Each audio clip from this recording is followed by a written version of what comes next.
Perkenalkan, saya Elizabeth Lingemaran. Saya dari jurusan Biologi dengan NPM 2440603051. Nah, di sini saya akan menjelaskan tentang keanekaragaman hayati. Nah, keanekaragaman hayati ini mencakup tentang pengertian keanekaragaman hayati dan tingkat-tingkat keanekaragaman hayati. Yang pertama yaitu pengertian keanekaragaman hayati. Nah, keanekaragaman hayati atau biasa disebut dengan biodiversitas. Nah, keanekaragaman hayati ini biasanya bermacam-macam atau beraneka ragam. Sedangkan hayati yaitu segala sesuatu yang hidup. Jadi, keanekaragaman hayati adalah keseluruhan variasi pada makhluk hidup yang terjadi karena adanya perbedaan warna, ukuran, bentuk, jumlah, tekstur, sifat, habitat, dan lain-lainnya.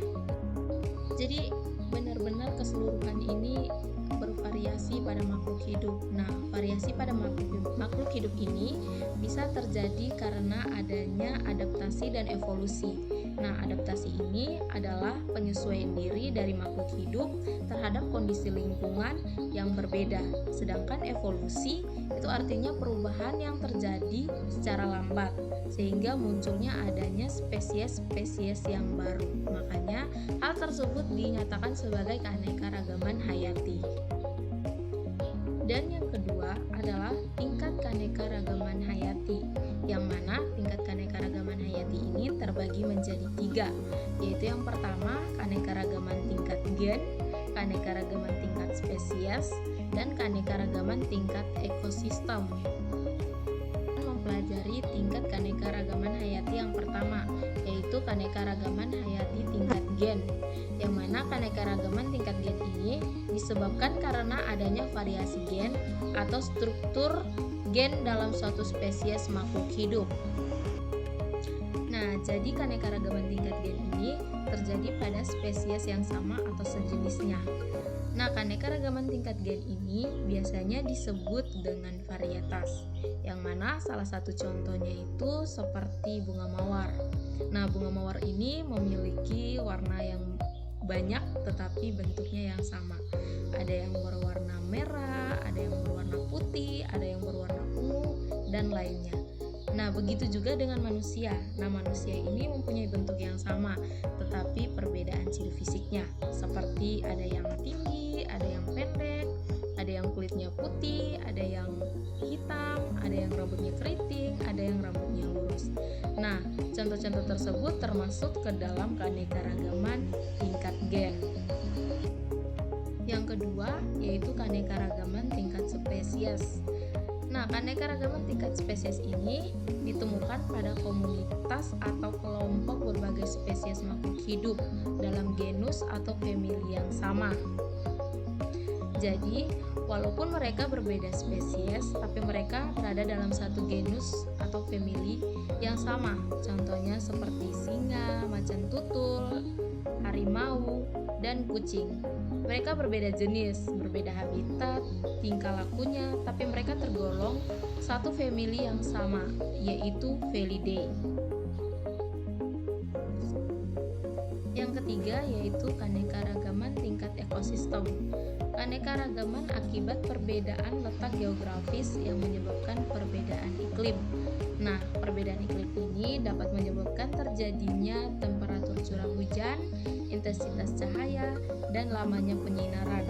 Oleh karena itu, hal tersebut dapat berpengaruh terhadap jenis-jenis flora dan fauna yang menempati suatu daerah. Nah, jadi keanekaragaman tingkat ekosistem ini terbagi lagi menjadi 2, yaitu ekosistem darat dan ekosistem perairan. Yang mana dari kedua ekosistem ini mempunyai jenis hewan yang berbeda juga. Nah, jadi kita akan masuk ke keanekaragaman tingkat ekosistem yang pertama, yaitu ekosistem darat. Nah, ekosistem darat ini biasanya disebut dengan bioma. Nah, bioma ini salah satu contohnya yaitu hutan hujan tropis. Yang mana hutan hujan tropis adalah wilayah yang memiliki iklim tropis dengan tingkat keanekaragaman hayati yang tinggi. Nah, Contohnya di Indonesia, flora dan faunanya itu biasanya disebut dengan heterogen atau berbagai macam makhluk hidup yang hidup di hutan hujan tropis tersebut. Selanjutnya yaitu ada namanya savana. Nah, savana ini biasanya didominasi dengan rumput dan memiliki beberapa jenis pohon. Nah, savana ini biasanya dijumpai di daerah yang beriklim tropis. Yang ketiga yaitu padang rumput. Nah, padang rumput ini biasanya dijumpai pada iklim tropis dan subtropis dan didominasikan dengan hewan-hewan pemakan rumput. Jadi, perbedaan antara padang rumput dan savana ini yaitu padang rumput dia tidak memiliki pohon, sedangkan savana memiliki beberapa pohon.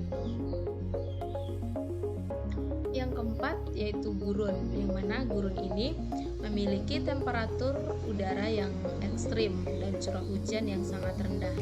Makanya organisme-organisme yang hidup di daerah sekitar padang gurun ini yaitu yang tahan panas dan tidak membutuhkan banyak air. Yang kelima yaitu hutan gugur, yang mana hutan gugur ini berada pada 4 musim dengan ciri khas dan daun pepohonan yang berwarna kuning kemerahan. Yang keenam yaitu taiga, yang mana taiga ini juga memiliki 4 musim, tapi taiga ini kebanyakan ditumbuhi pepohonan dengan daun yang berbentuk seperti jarum. Yang terakhir yaitu tundra. Nah, tundra ini kebalikan dari gurun, yaitu suhunya sangat rendah. Musim dinginnya itu berlangsung hampir 9 bulan. Jadi tidak ada matahari selama 9 bulan.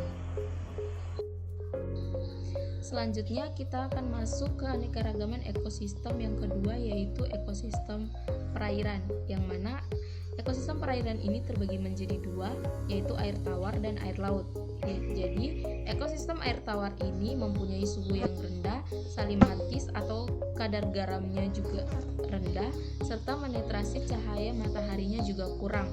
Dan ekosistem air tawar ini berdasarkan keadaan airnya dibedakan menjadi 2, yaitu lentik dan lotik, yang mana lentik yaitu tenang seperti air danau dan rawa, dan juga lotik yaitu mengalir seperti air sungai dan air terjun.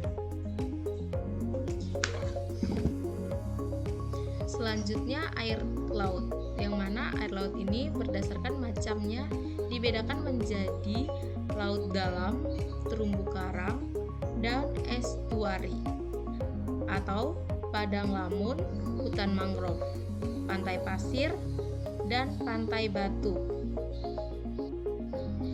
Bedanya air laut dan air tawar yaitu air laut ini mempunyai suhu yang tinggi, salinitas.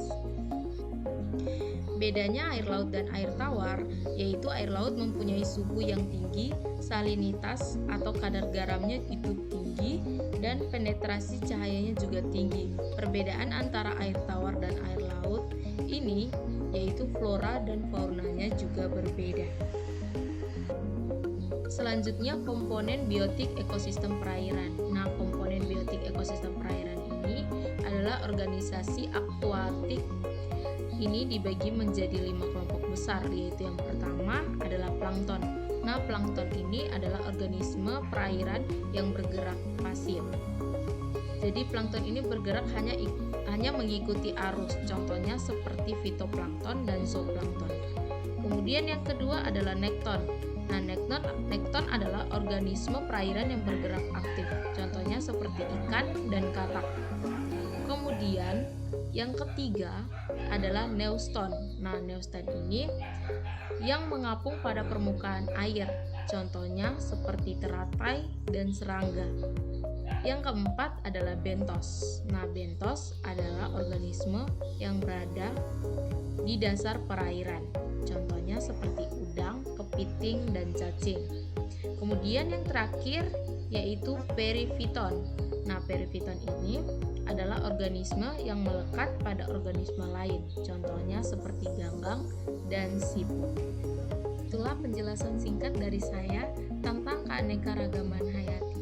Sekian dan terima kasih.